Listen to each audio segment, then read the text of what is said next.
So, guys, here we are, MMA UK News. Stoomboy, as always. Usually the MMA UK BJJ show, but we're talking about MMA this time. So, MMA, it's going to be Budo 48, going to be Saturday, 7th of May, going to be at the Grangemouth, should I say, Town Hall. It's going to be an unbelievable event. I mean, anybody's seen this card already. It's an absolutely fantastic card. Got some of the best young and older amateur MMA fighters from all over Scotland. Obviously, we're going to have K1 on there as well. So obviously, some fantastic kickboxers on there also. So it's going to be doors open, I believe, about 4 o'clock. So make sure you get yourself early in there, get your seats and stuff like that. First fight will kick off about 4:30. Now, ticket availability, there is still some tickets left. I know they were doing just normal ticket sales and VIPs, so I don't exactly know what they've got left in regards to the VIPs, but certainly there is the £35 ticket. So make sure you get your tickets directly through Budo Fighting Championships. Pay-per-views also available on the night as well, so anybody that can't make the event, then definitely make sure that you do have that pay-per-view. So again, head over to Budo Fighting Championships and you will get all the details there. So my next guest is going to be on the show that night. So James King Onion Kemp of The Griphouse, so Inverclyde, Brazilian Jiu-Jitsu as well. So James, who I seen at Evolution of Combat, it was no contest, obviously an illegal knee. One thing as well about that night, obviously James had been hit with an illegal knee, but what he did was, which someone I'd never seen before, he went around everybody that was there to make sure that they were all right. Even though he'd been hit with a knee and do you know what I mean? He was quite hurt. He was quite badly hurt. But he still went around everybody. Even me, he came up to me and says, "Stoom, are you all right? Are you okay?" And I'm like, "Mate, forget about me, James. Are you all right?" So, but that's the kind of character James is, the kind of person he is. So he always wants to make sure everybody's enjoying himself, make sure everybody's all right, which was absolutely brilliant to see. So, James, listen, absolute pleasure to talk to you, buddy. Pleasure to be back, man. Good to see you. Yeah, you too. So back, obviously back home from work. So you're going to be getting some training in over the next kind of week or so. I got a body belt and I got it air freighted out, so I got it on a chopper. And I had an old guy at work that I just made wear the body belt, and I was just fucking smashing it. So because you're limited to what you can do it there. So Tommy Smedley. Yeah. This is for you, Tommy. My wee pal, 52, and he's just walking about with this belt on right I love it. He must have loved it as well. Do you know what I mean? Getting punched about. He was waiting up. He's like, "Look at this bruise you're cutting of this." But that's the thing, obviously, where you're working. Obviously, you've got to do what you can, try and get some rounds on a bag and stuff like that in. Aye, it's 3 weeks. Do you know what I mean? So just got to watch your tutorials and stuff and try and work on footwork and that. And this trip was good, actually. I had Tommy I got a kicking shield as well sent out, so he was holding that. And I had a couple of scaffolders near the end of my trip that were willing to get involved. It wasn't like a training you would get at home, you know, with your team, but it's better than doing weights and treadmills and that. So it was a decent enough trip. Yeah. No, that's good. It's good that you do still get some training. I know a lot of boys that work away, whether they work offshore or wherever they are, and you always see them, especially guys. There are a couple of guys who worked on boats, at ships and stuff like that. Right. So, and you see them out doing press ups and all that on the board, and do you know what I mean? And mate, just getting all sorts of training in. Just get it where you can. That's it. Chin ups, half pints, and all that. But that's the one thing about you. I mean, you're always in shape. You're always you're ready to go, regardless. Obviously, I know going out to work for 3 weeks, but you're never out of shape. Aye, mate. I stay in Greenock, man. You've got to be ready to go. I just stay ready. Somebody's getting it. You want that signature, he's getting fucking that. You know what I mean? But you're always ready. You're always training. Aye, mate. Do you know what? See, when you're on an oil rig and there's nothing else to do, you train, and then I don't drink at that anymore. So when I'm at home, I'm never too hungover to train, and I always want to try and try and get in with anybody. Do you know what I mean? So like, if there's guys that are a wee bit less experienced that need help, or if there's guys that I can learn off, you know, because time's getting away from me. I'm getting old, man, and my body's breaking down. So I need to try and condense everything into my small window I've got left. Yeah. Listen, you've got a good few years left in you, James. A good few years. So let's hope so. And then what about obviously the training? I mean, how's obviously now you're back home? I mean, how's training in general? Obviously down at Inverclyde and obviously at the Griphouse. So Inverclyde, we've just had a few new brown belts promoted. So David Mkrtchyan, Reece. So off the back of his off the back of his win at Cage Warriors, he's been promoted in David Mkrtchyan, and then we've just had Josh Mitchell get his blue belt. We've got a few new purples just a couple of months back. So Inverclyde's, you know, it's a tough wee gym. It's kind of been brought up, you know, it was only maybe 8 or 9 years, and quite a few guys right through their belts now. So it's a good spot. If anybody's looking for training, feel free to drop in, just shoot a message or whatever. And obviously, Griphouse is a Griphouse. You always get good training there, a great level of guys, especially like Jeff and Fridge and Jack, who's like my weight class, and they're kind of, and we owning that. They're the ones that I kind of train with the most. Finn as well, Cammy's wrestling, everybody, you know what I mean? It's brilliant. Great training. I'm getting, I've not had a session, but I've got a session tonight, and then I'm in with Dean tomorrow. Try and make up for the lost time, you know. Cammy said to us, I train more in the 3 weeks I'm home than some of the guys that are here for the 6 weeks, because I basically live at the gym when I get back. Do you know what I mean? Yeah. That's what I think. It always, like Kieran Malone and that, they've got classes where they're also competing, so they bring down good wrestlers. So I get the advantage of their, you know, classes, and so it's a good environment. Even Adam, the boy I just fought, he came down and trained with us. Shout out to Adam, what a nice guy he is, by the way. So it's been good. Training's been good. I've not had any injuries. See, last time I had quite a lot of injuries leading into that fight, and it was playing on my mind. I had torn my groin, which was also fucking my back up, and I had a torn hammy. So I was scared to kick. I was scared to shoot doubles. So it was like, just going and hope I don't get beat.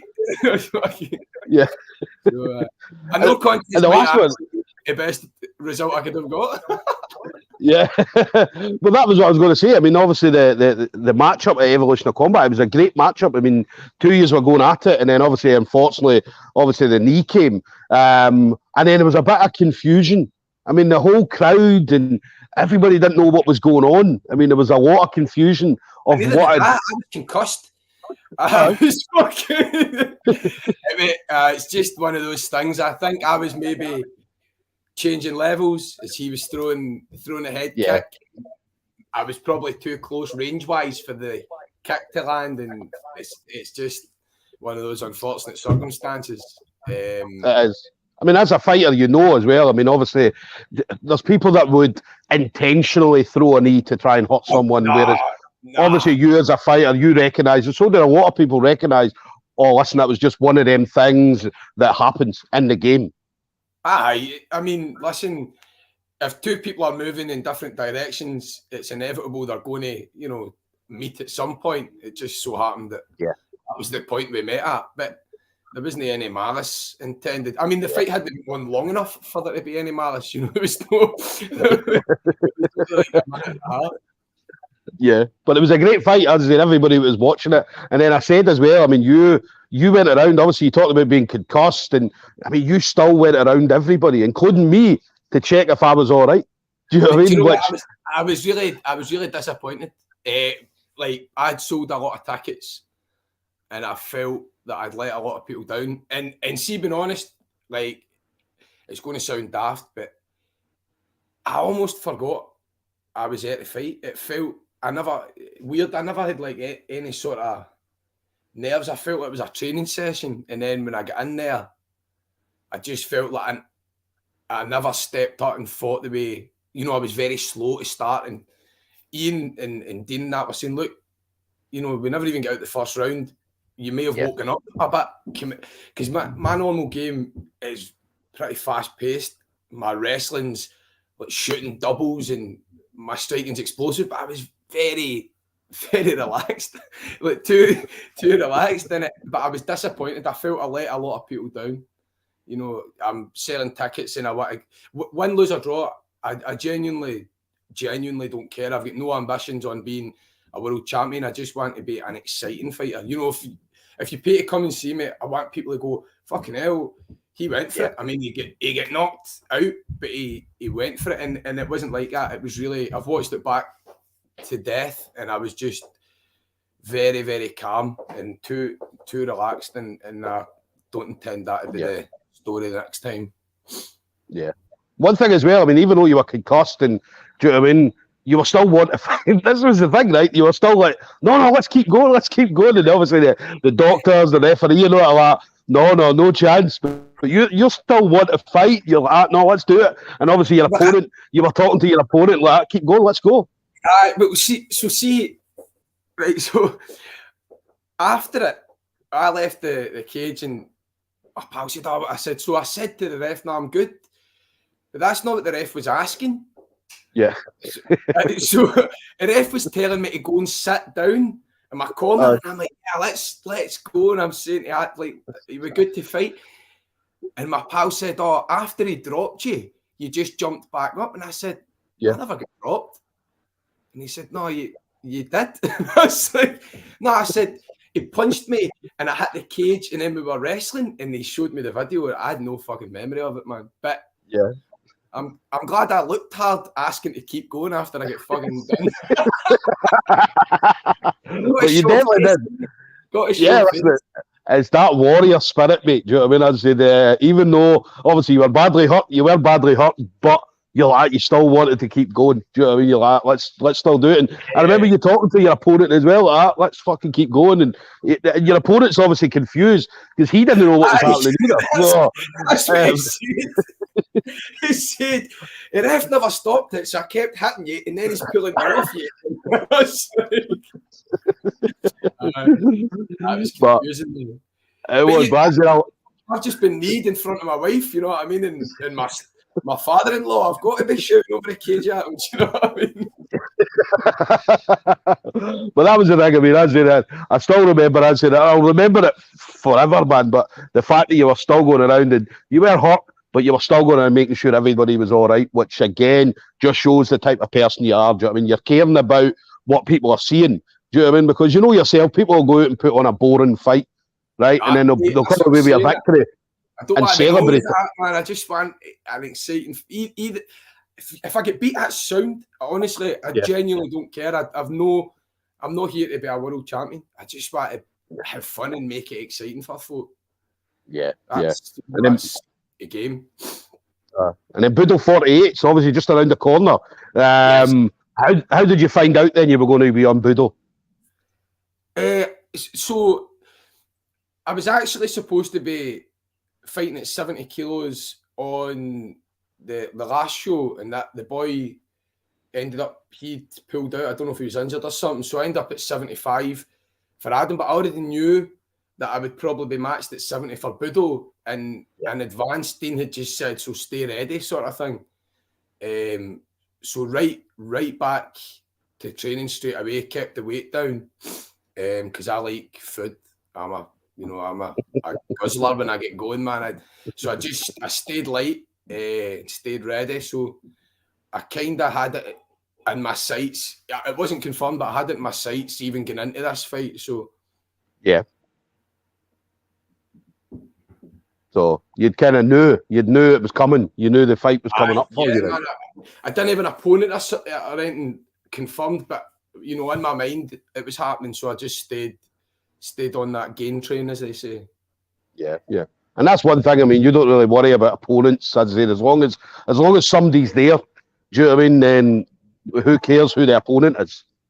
Mate, see, to be fair, like how amateur especially, it doesn't matter. Like you could watch. I'll be honest, I don't know a guy's name that I'm fighting, and that's not like a disrespectful thing. It's just, you could watch one of his videos and he knocks somebody out, and the guy he knocks out might be rubbish, or he might tap somebody out, and they might, or vice versa.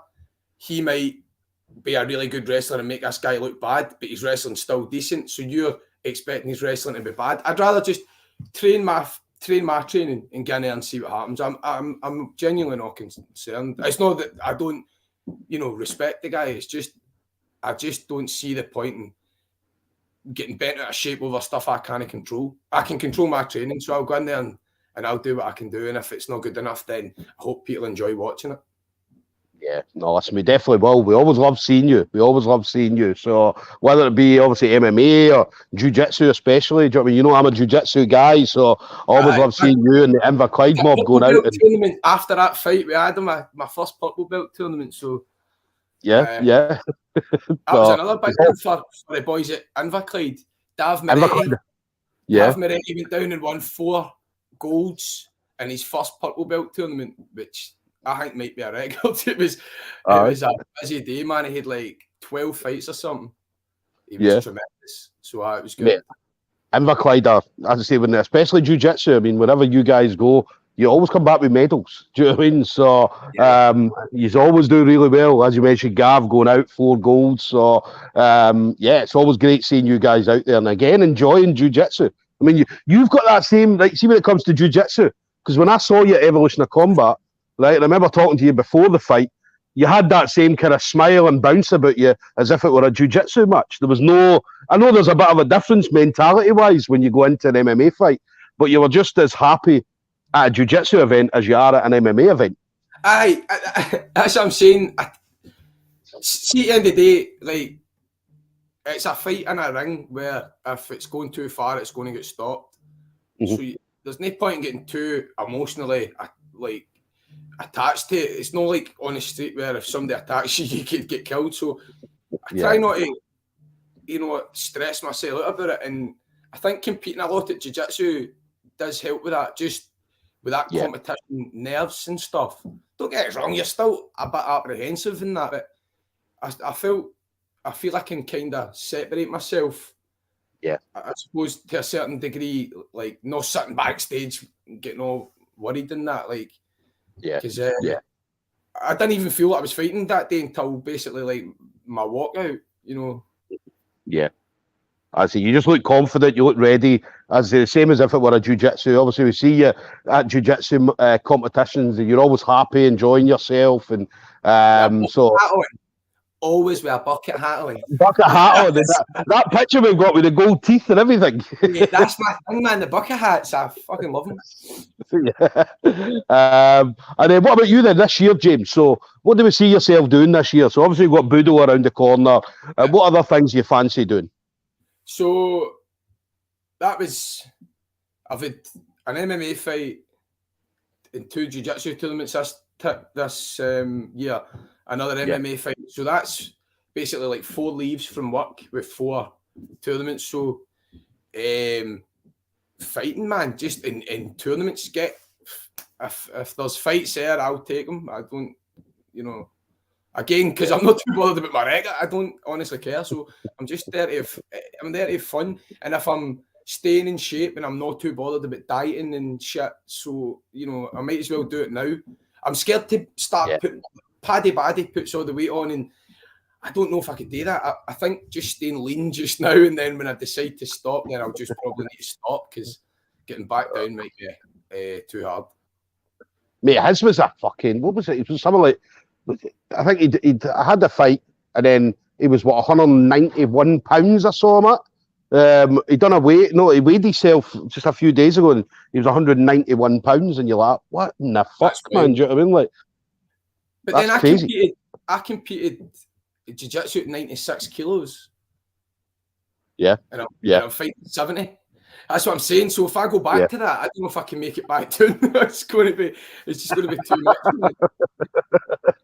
It will be, mate. It will Honestly, be. And then, I'm like a pure cheese addict. That's like my thing. I eat so much cheese.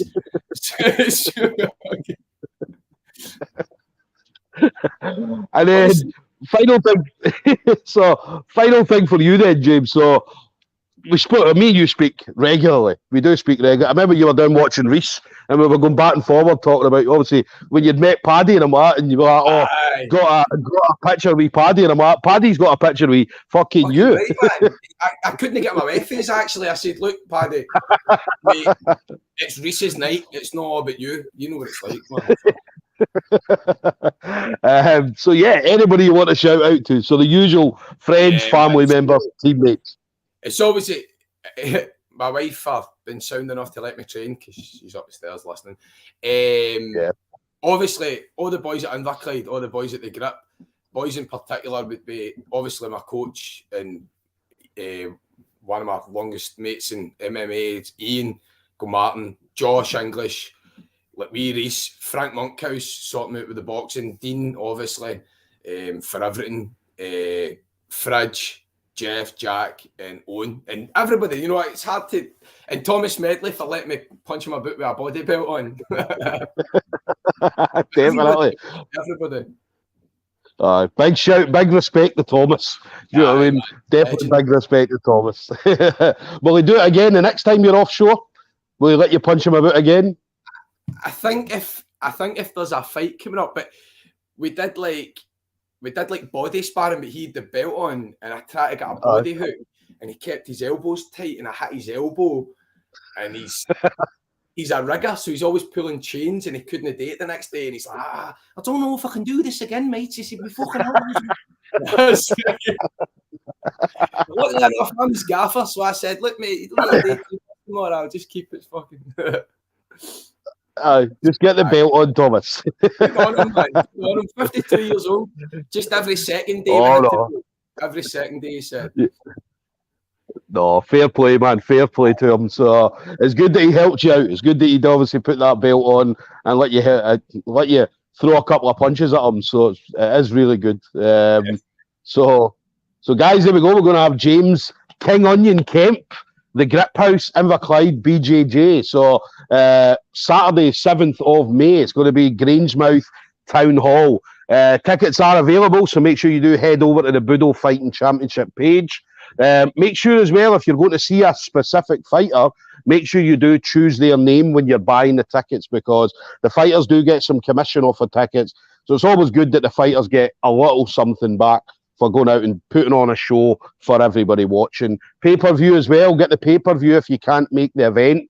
And again, that's on the Budo Fighting Championship page. It's going to be a cracking night. As I said, some of the best amateur MMA fighters that we've got in Scotland at the moment. So definitely make sure you're watching this event. So, James, always a pleasure talking to you, buddy. Cheers, pal. I'll see you at the event. All right. Well, I'll not be at this one. I'm doing the commentating on SGI. Oh, so, because obviously SGI are doing their first ever pay-per-view, so I'll be commentating on that. But listen, I'll have fucking Budo live on the pay-per-view. I'll be watching it as I'm commentating on SGI. So than the last fight, man. Listen, I'm sure it will. So, well, listen, enjoy it anyway, and we'll speak to you soon. All right. I'll give you a shout after it. Nice one. Take it easy, buddy.